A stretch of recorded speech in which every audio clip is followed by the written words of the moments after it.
Hi guys, it's Leah. So today I'm going to be talking to you about something that I have been meaning to talk to you about for a couple years. Sorry, just getting to it. I thought about it because I just ordered my pump for this pregnancy, my breast pump. So I'm finally getting around to making this video. This video is going to be how I successfully pumped at work for 1 full year. So I went back to work with Wesley at 6 weeks old, and I knew I wanted to breastfeed before I even had him. I knew that that was my plan. And so I knew that because I was going to go back at 6 weeks, I was going to need to pump at work. And I'm not going to lie, it really made me nervous. I just didn't know what to expect. I had never pumped before, and I didn't understand the process of transitioning from nursing a baby to going back to work and pumping at work. I remember trying to look up YouTube videos about it, and there weren't that many videos about pumping at work. And so I really had to figure it out on my own. So I knew I wanted to make this video. It's just been a long time coming. Seeing that Wesley's 3, so it's been 2 years since I successfully pumped at work. But I remember everything that helped me. I'm not going to say that this is going to be what is going to help you absolutely, but these are just my suggestions, things that I think really set me up for success when it came to pumping at work. So number 1 is going to be get your pump and get it as early as you can. So I think most, if not all, insurance in the United States, they're required to, if you have insurance, they are required to offer you a pump free of charge. What kind of pump that is, I think it can vary. So at the time I had Excellus insurance, and I was able to get a double electric pump for free. They did have a specific kind that I had to get, and if I wanted anything above that, I had to pay extra. And because I knew I was going to be using this every single day, I did upgrade to a Medela that came with like a little bag. I think it was like the Pump and Style. I have it right here. Here, I'll show you. It's this. It's huge, but there's a lot of stuff in there, and having something that was made for all of the stuff it came with was really nice. So I'm just gonna run through what comes in here. I'm not gonna like show you because I haven't cleaned this out since I used it last time. So it comes with, well, these are like all the pump parts, and then I think that there is like a car charger in here if you need to pump in your car. It comes with extra, like I think these are like phalanges or something. It comes with a couple different sizes of these. It comes with a cooler, and inside it has, well, there's 4 bottles, but I think the other 2 must be floating around in there. And then an ice pack, and this is the main reason I wanted this, because I could just go to work and I could put my milk that I had pumped in here and just leave it out, and this would stay cold all day. So I didn't have to put it away into a fridge. So it comes with a lot of stuff. I'm not going to go through every single thing, but I upgraded to that. So they paid the portion that would have cost if I had gotten the base model, and then I had to pay the difference for what it would be to get the upgrade. So my advice is to try to get your pump through your insurance as soon as they will let you. Mine let me get mine early. There wasn't a set time when I had to order mine, but I know some insurance will say you can't order yours until your 3rd trimester, or you can't order yours until you've had the baby. Personally, I think if you can get it before you have the baby, that's probably helpful. Just so you know you have it, it's not something else you're having to deal with postpartum, because there's already so much going on after you have the baby. I think the last thing you're going to want to do is be in contact with your insurance, trying to figure out how to get your pump, and then having to wait to get your pump, because there's who knows how long it will take them to send it to you.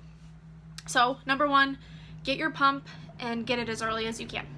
The second thing that helped me a lot was getting Wesley on a nursing schedule as soon as I could. So for the first week, usually they say your baby should be nursing on demand, and that's pretty much what I did. But even then, I could see that he was nursing about every 3 hours, and so after I had brought him into the doctor's at his 1-week appointment, and they said, listen, he's doing great, he's thriving, he's gaining weight, you don't have to wake him up at night anymore. I knew I could start getting him on a schedule. And so I got him on a 3-hour schedule. And it wasn't just 3 hours, it was this hour is when you eat. So his schedule was 7 in the morning when he woke up. I would nurse him. He would nurse at 10 in the morning, 1 in the afternoon, 4 in the afternoon, and then 7 at night. Then I'd put him to bed, and then he would usually wake up around 10 again, and I would nurse him one last time, and then he would sleep through the night. Luckily, I know this isn't for everybody, Wesley slept through the night at 3 months old, so I only had a couple weeks when I went back to work that he was waking up once at night in the middle of the night to nurse, but very quickly he was nursing that last time at 10, and then he'd wake up at 7, I'd nurse him before work, and then I'd go to work. So getting him on that schedule as soon as possible was really, really helpful as far as when I went back to work, my pumping schedule, which I will get to that in a little bit. Number 3 is I started pumping at home as soon as I could. So this kind of goes back to a couple other points. One is having your pump before you give birth, if possible. Because I started pumping on week 2 postpartum, I kind of just gave myself a week to like figure out what we were doing and get into some sort of routine. And then on week 2, I decided, okay, he's getting on a nursing schedule. I am going to start fitting in pumping schedules in between his nursing when he nurses. So like if he nursed at 7 in the morning, around 9, I would pump for a little bit, and then he'd nurse at 10. And then if he nursed at 4, then I would pump at 5. You know, just kind of fitting in a couple nursing or pumping sessions in the middle of the day so that I could start storing that extra milk in the freezer for when I went back to work. So there's a couple things that I think this helped me with. One, it gave me peace of mind when I went back to work and I had a full freezer of milk. It put me at ease knowing that if for some reason I, wasn't able to pump or my milk supply was having trouble, I had a whole freezer of milk. I cannot remember the exact ounces that I had in the freezer before I went back to work, but it was a good amount, to hold me by for quite a while if anything happened.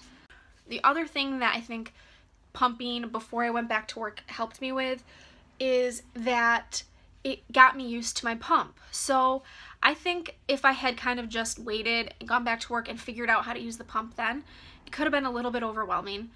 It's not hard to use a pump, let me just say that. It's not. It took me like 2 times to figure it out, but I think it was also helpful for my body to get used to using the pump. I know some people say that their body does not respond to a pump. It will not let down like it does with a baby.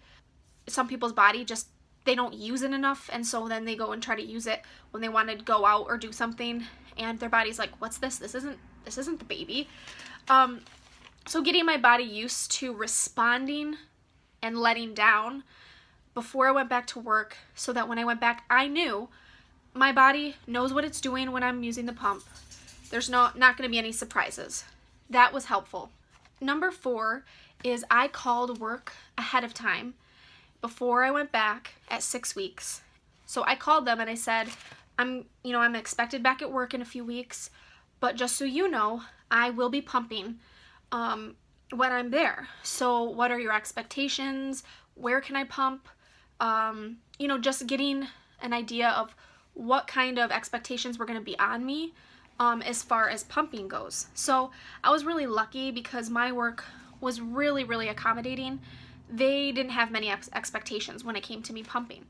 But what I will say is when I talked to my work, my boss initially said, oh, well, you can use my office to pump. If you need to pump, just let me know and I'll leave, and then when you're done, I can come back. And knowing myself, I knew that wasn't going to work. I don't like to be in the way. I don't like to be an inconvenience for people. And I told her, I said, that's really nice of you to offer that, but I think there was a space in our basement. It's like a kitchen area. There's no like kitchen stuff in it, but there's a sink and stuff like that. Nobody uses it. So I said, I think what would be better is if I could use that space down there. I'll put up a sign, cover the windows so nobody can look in, and I think that would be better because I can come and go and be inconspicuous about it. Nobody needs to know what I'm doing, and I'm not inconveniencing anyone. And she said, sure, sounds great. So kind of advocating for yourself, having an idea, even for yourself, where you can pump when you go back to work. Luckily, my work did not have expectations about how often I would pump. They pretty much said, listen, it's your body. You know when you need to pump. You do your thing. We don't really care. Like, just do your work, get your work done, pump when you need to pump, and we're fine with that. And that took a lot of pressure off of me because I could just go down and pump, come up whenever I needed to. But I know that a lot of people might not have that kind of work environment where somebody, either that their boss is understanding or even their workload. Sometimes people just don't have the time. I do know sometimes people will pump at their desk and cover up, and that is an option if you're comfortable with that. I personally was not really comfortable with that. The machine is loud, and I think I'm in like a cubicle office, so I think I would have felt like I was disturbing people. And then if people are coming up and asking you questions and you're pumping, that can be a little bit awkward. But some people are fine with that, or if they have an office, that is also helpful. But I know like some people have jobs like teaching and stuff like that where they just don't have downtime to go and pump whenever they want. And hopefully your body just will adjust with what you're doing. But I do think having a work environment that's understanding and accommodating really helped me pump successfully for 1 full year. The other thing I will say about that is know your rights, because I'm pretty positive that legally a company needs to provide you with a place to pump, a private place that is not a bathroom. So if you're calling and you're asking them where they're going to let you pump and they're like, well, you can just pump at your cubicle, I don't think that qualifies. If you're uncomfortable with that, if you're fine with that, then you do whatever you want to do. But just know that you do have rights, and a company does need to provide you a place to pump, a private place to pump that is not a bathroom. So number 5, this kind of goes back to when I was saying I got Wesley on a nursing schedule very, very early. So number 5 is I pumped at work when Wesley normally would have been nursing. So like I said, he nursed every 3 hours. So my schedule was that he would nurse at 7 in the morning before I went to work. Then I'd be at work. I would pump at 10, 1, and 4 at work. So 3 times a day. And then I'd go home, nurse him at 7 and 10, and the process would repeat. But that helped because my body knew already that it was going to be producing milk at those moments, because that's when Wesley would naturally be nursing. So it wasn't out of the ordinary for my body. It wasn't messing up a schedule, and then on the weekend when I was home, it didn't know what was going on. It was just a natural schedule. And like I said, my work was accommodating, so I was able to have that schedule. And I do think it was helpful for my work to know this is when I pump. And, if you're going to schedule something, an appointment or whatever, I need to pump. Like, my body is going to be producing milk at that moment. I need to go down in the basement and pump. Number 6 was I listened to my body. So there were moments, especially towards the end, when Wesley was starting to eat a lot more solid food, when my milk supply started to dwindle. And even like around 6 months when we first introduced solid food, there's a shift that goes on there's a shift that went on in my milk supply. And it can be a little stressful because at first you're like, I'm not producing enough milk for Wes. Like, why am I not producing? And then I'd go home and I'd try to pump an extra session after I got home, and I still wouldn't have enough for what I thought was enough, And then I would sit back and I'd say, listen, 1, Wesley was always a huge eater. He always ate a lot, probably way more.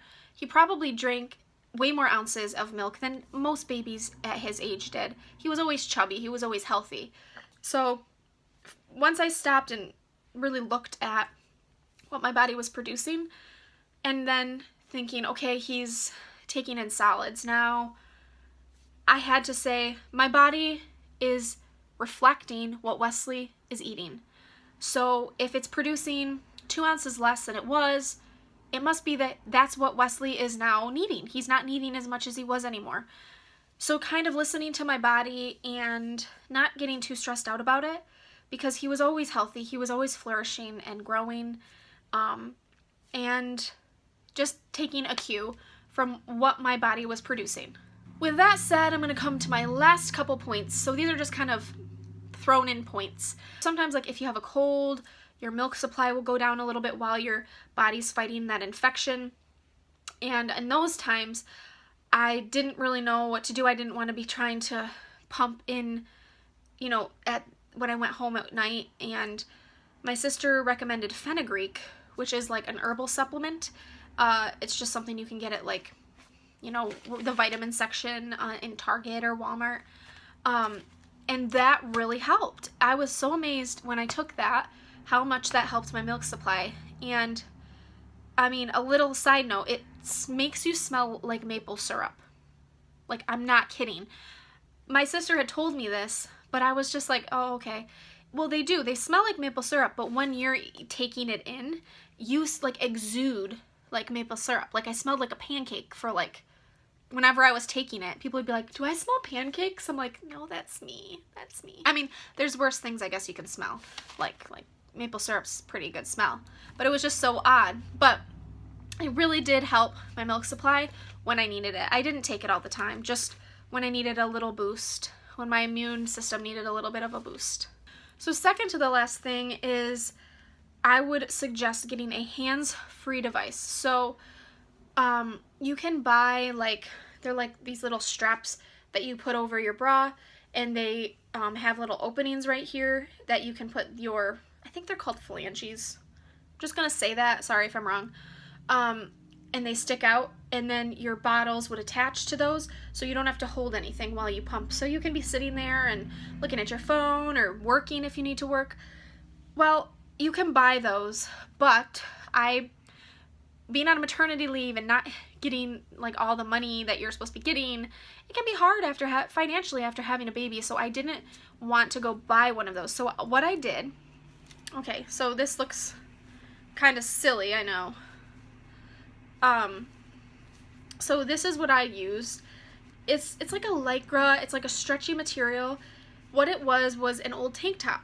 And I'm going to show you, I'm actually wearing one today. Not that, but like the tank top. So this is this tank top. Just like a stretchy material. I took one of those that was kind of old and I didn't care about anymore, and probably what I would just throw out. And I cut the bottom part of it, and then I just clipped 2 teeny holes, not big holes in it, just enough because it's stretchy, just 2 teeny holes. And I would put that over myself when I needed to pump, and just stick the little phalange thingies out from it, and it worked just like anything you would buy at the store. So if you are strapped for money and you're trying to find a way to pump hands-free, that is a free option. Okay, so last thing, this is just like a little tip. My pump was a Medela pump, and I'd say halfway through, like 6 months into pumping at work, the tubing that connects from the bottles to your pump machine started to get moldy inside. So I called Medela because there was like a 1-800 number or something on the stuff that they sent me, and I said, I have only been using this for 6 months. I'm using it properly. I'm letting it run for a little bit, like after I'm using it. Can you guys send me some new ones? And they did. They said, sure, we'll send you some free ones free of charge. That typically does happen. And they did. So if you ever run into problems with your pumps, I would suggest trying to call the company that makes them and just telling them what happened. I'm not going to say guarantee that they're going to send you something, a replacement, but they might. And Medela did, and that was great. I didn't have to go and buy a new set of pump, whatever they're called. So that's a little tip. If you're having problems with your pump or whatever, just call the company. I'm sure they will help you out. Alright, you guys, so that is how I pumped successfully at work for 1 year. I really hope that this was helpful for somebody, because I know When I was planning to pump at work, it was overwhelming and it was just new in a sea of new experiences that come with pregnancy. And I just hope that you took something from it that you will use when you are pumping at work. All right, I will see you guys next time. Bye.